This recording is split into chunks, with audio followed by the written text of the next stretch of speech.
আমি হাঁটতে গেছি। হাঁটতে যাওয়ার পরে আমার মাথায় আসলো যে আমি চলতে থাকি, যাই কোন দিকে যাই বলতে পারি না। এক পর্যায়ে আমি অটো পাইছি, অটোতে উঠছি, মেরের বাজার নামছি। নামিয়ার পরে মনে চাইলো যে আমি আমার ওই জয়দেবপুর যাই, সিএনজি দিয়া জয়দেবপুর গেছি। এরপরে আমার মাথায় আসলো যে আমি এখন এই ইয়াতে বাসে উঠি। বাসে উঠিয়া তারপরে কোন জায়গায় জানি শ্যামলী না জানি কোন জায়গায় নামাইছে। এরপরে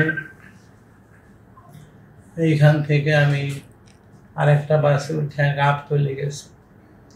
ওইখান থেকে আমি মনে চাইল যে আমি টিকিট করি, কই যাবো, আমি খেয়াল হলে যে আমি পঞ্চগড় যাই।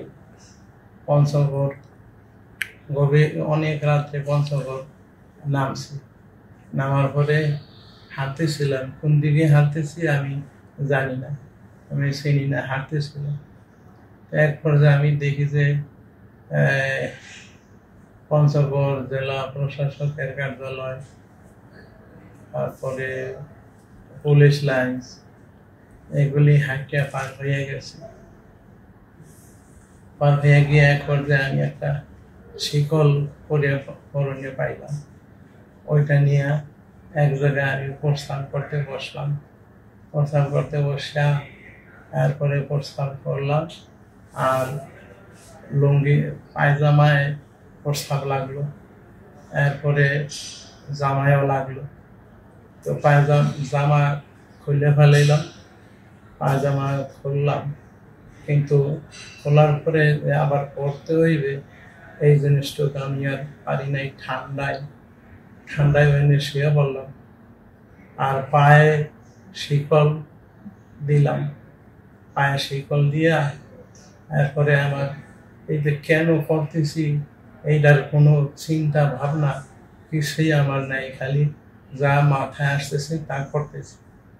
এক পর্যায়ে আমি শুয়ে পড়লাম, ঠান্ডায় খুবই কাতর হয়ে গেলাম। এরপরে কতক্ষণের জন্য আমার ঘুম আসলো। এরপরে সকালে লোকেরা আমারে হসপিটালে নিল। আমি দেখি যে আমি পঞ্চগড় হসপিটালে আছি। চতুর্দিকে আলেমুলামা আসলো।